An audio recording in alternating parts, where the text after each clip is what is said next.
ముందుగా ఈరోజు పత్రికల్లో వచ్చిన ప్రధానమైన వార్తలు ఒకసారి చూద్దాం. నమస్తే తెలంగాణ. ముందుగా పాలమూరు ఫనం బనకచెర్లకు ఆమోదం అంటూ కీలకమైన వార్త కనిపిస్తూ ఉంది. పాలమూరు రంగారెడ్డి ప్రాజెక్టును పూర్తిగా ఫనంగా పెట్టి బనకచెర్లకు గ్రీన్ సిగ్నల్ ఇస్తోంది రాష్ట్ర సర్కార్. లక్షలాది మంది తెలంగాణ రైతులు, అన్నిటికంటే ముఖ్యంగా దక్షిణ తెలంగాణ రైతులకు మరణ శాస్త్రం రాస్తోందనే అంశం మనకు కనిపిస్తూ ఉంది. ఏపీతో ఎంఓయూకు సిద్ధమైన రేవంత్ సర్కార్ అంటూ ఈ ప్రధానమైన వార్తను మనం ఇక్కడ చూడొచ్చు. బాబు కోసం బాకా, తెలంగాణకు ధోకా అంటూ ఈ ప్రధానమైన కథనం. కృష్ణా నీటి వాటాలో నిలువునా కూడా దగా చేస్తూ ఉన్నారు. కేసీఆర్ గారి హయాంలో అత్యంత ప్రతిష్టాత్మకంగా దశాబ్దాల పాటు దగాపడ్డ దక్షిణ తెలంగాణ రైతులకు శాశ్వతంగా కరువు ఛాయల నుంచి, అలాగే కృష్ణా జలాల హక్కుల నుంచి ఏదైతే వారికి అన్యాయం జరుగుతుందో వాటిని కాలరాసి కడుపు నిండా నీళ్ళిచ్చేందుకు ఉద్దేశించిన పాలమూరు రంగారెడ్డి ప్రాజెక్టు కావచ్చు, దక్షిణ తెలంగాణకు ఉద్దేశించిన అనేక కీలకమైన ఎత్తిపోతల పథకాలకు కృష్ణా జలాలు అందకుండా పూర్తిగా కాలరాస్తూ ఉన్నారు. కృష్ణా నీటి వాటాలో నిలువునా దగా చేస్తున్నారనే అంశం ఇక్కడ కనిపిస్తూ ఉంది. పోలవరం బనకచెర్ల లింకుకు కాంగ్రెస్ ప్రభుత్వం అంగీకారం తెలిపిందనే అంశం ఇక్కడ కనిపిస్తూ ఉంది. ఇది దక్షిణ తెలంగాణ రైతుల్లో తీవ్ర స్థాయిలో ఆందోళనకు గురి చేస్తున్న అంశంగా మనం చూడొచ్చు. సెప్టెంబర్ తొలి వారంలో దీనిపై ఒప్పందం పైన సంతకాలకు కూడా ఏర్పాట్లు చకచకా జరిగిపోతున్నాయనే ఆందోళన ఇప్పుడు రైతాంగాన్ని వెంటాడుతూ ఉంది. ఇంజనీర్లను కూడా కనీసం సంప్రదించకుండా కేవలం సలహాదారు చెప్పిన ముచ్చటతో ముందుకెళ్ళిపోతూ ఉన్నారు.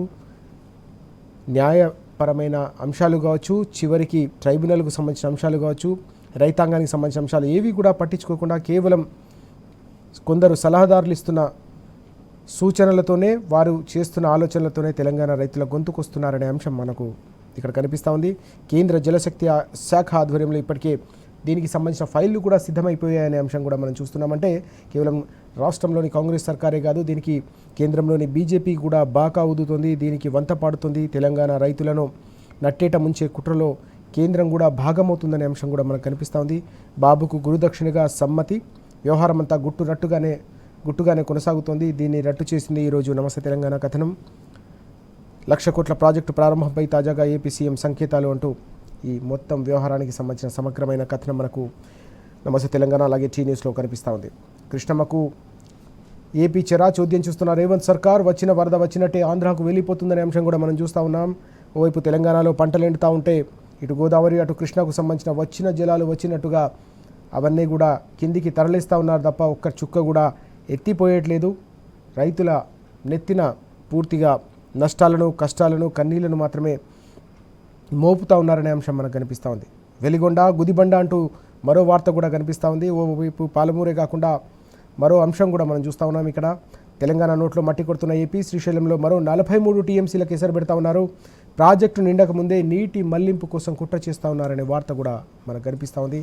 బ్యాక్ వాటర్ నుంచి మళ్లించేలాగా పూర్తిగా రూపకల్పన, అనుమతులకు మించి వెలిగొండ విస్తరణ, నిబంధనలకు విరుద్ధంగా ఏపీ తిరు అంటూ ఈ వార్త మనం చూస్తూ ఉన్నాం. ఓవైపు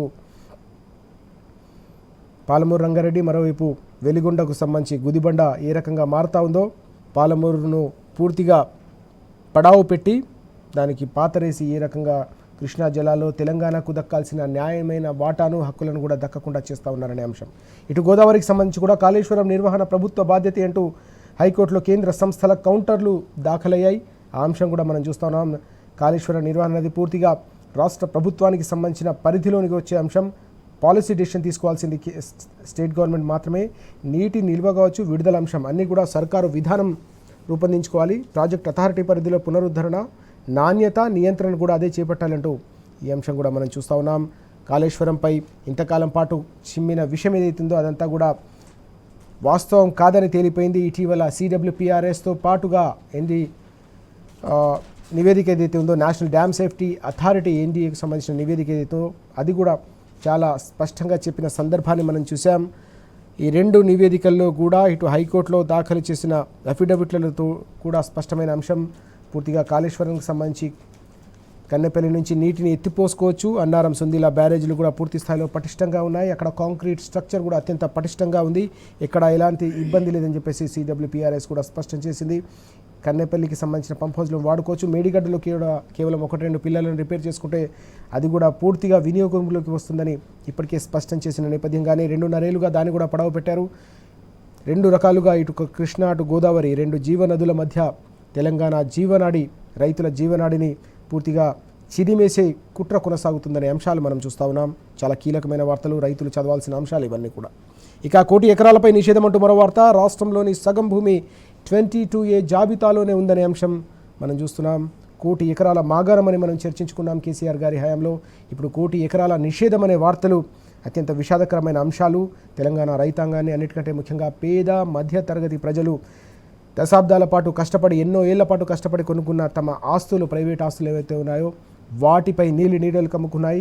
తమ పేరిట ఉందా, నిషేధిత జాబితాలో చేరిందా అని జిల్లాలు ప్రజలు ఆందోళన చెందుతున్న పరిస్థితి. ఈ క్రమంలోనే తెలంగాణలో ఏకంగా సగం భూమి 22A జాబితాలోనే చేరిపోయిందనే కీలకమైన వార్త ఇది. 1 కోటి ఎకరాలపై నిషేధం అంటూ ఈ అంశం మనం చూస్తూ ఉన్నాం. స్వయంగా వెల్లడించిన మంత్రి పొంగిలేటి అంటూ ఈ వార్త. 22Aలో ఏకంగా 1,76,068 ఎకరాలు ఉన్నట్టు వెల్లడి. ఇందులో 3,73,524 ఎకరాలు సాగు భూమి.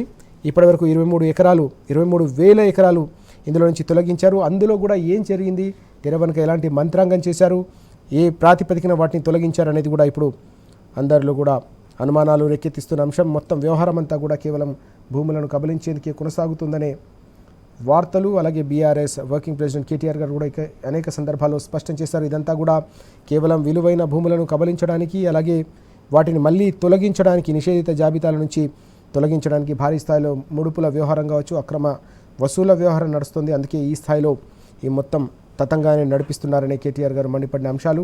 దానికి సంబంధించి ఇప్పటికే మనం అలాంటి కథనాలు కూడా స్పష్టంగా చూస్తూ ఉన్నాం. దానికి మరింత ఆధారాలు సేకరించే విధంగా ఈ మొత్తం కథనం కనిపిస్తూ ఉంది. పాత వివరాలు వెల్లడించాలని డిమాండ్లు, తమ బండారం బయటపడుతుందనే గోప్యత అంటూ ఈ వార్త. ఇక రేవంత్ పొంగులేటి 50-50 అంటూ నిన్న మాజీ మంత్రి హరీష్ రావు గారు తీవ్ర స్థాయిలో ధ్వజమెత్తారు.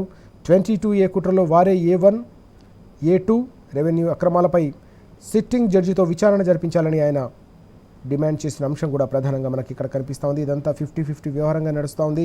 మొత్తం భూములను కబలించే మొత్తం వ్యవహారంలో భాగంగా 50-50 పాలసీ ప్రకారం చాప కింద నీరులా మొత్తం తతంగానే నడిపిస్తున్నారని ఆయన మండిపడ్డారు. ఇక మెదకు కూడా 22A షాక్ తగిలింది. నిషిద్ధ జాబితాలో ఏకంగా 40,000 ఎకరాలు అక్కడ కూడా పెట్టినట్టుగా కనిపిస్తూ ఉంది. కరీంనగర్లో మనం చూసాం 62,000 ఎకరాలు పెడితే కలెక్టరేట్ను ఏ రకంగా ముట్టడించారో బాధితులు, అది కూడా మనం చూసాం.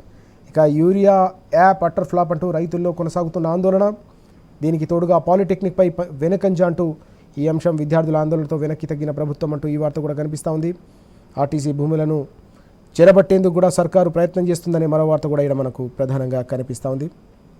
ఇద్దరిని తీసేద్దాం, కొండా సురేఖ చిన్నారెడ్డిపై చర్యలకు సిఫార్సు అంటూ కాంగ్రెస్లో అంతర్గత కుమ్ములాటలతో పరిస్థితులు ఏ రకంగా శృతి మించుతూ ఉన్నాయో, ఏ రకంగా రోజుకు మారుతూ ఉన్నాయో ఆ వార్త కూడా మనకు ప్రధానంగా కనిపిస్తూ ఉంది.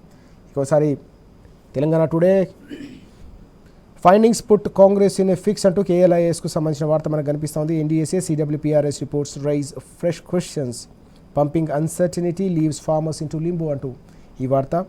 The Congress government is facing uncomfortable questions over its stand on the Kaleshwaram lift irrigation scheme following the Central Water and Power Research Station findings and the National Dam Safety Authority affidavit before the Telangana High Court అంటూ ఈ రెండు జాతీయ సంస్థలు, కేంద్ర ప్రభుత్వ సంస్థలు ఇచ్చిన నివేదికలు, అఫిడవిట్లు ఏవైతే ఉన్నాయో రాష్ట్ర ప్రభుత్వానికి సంబంధించిన బండారాన్ని బయటపెట్టాయనే అంశం. ఈ క్రమంలోనే పూర్తిగా అంతర్మదనంలో పడిపోయింది కాంగ్రెస్ ప్రభుత్వం. ఇప్పటివరకు చేసిన దుష్ప్రచారం అంతా కూడా తప్పు అని తేలిపోయింది ఈ రెండు నివేదికలతో అనే అంశం మనకి ఇక్కడ కనిపిస్తూ ఉంది. ఇవి ఈరోజు మనకు కీలకంగా కనిపిస్తున్న వార్తలు.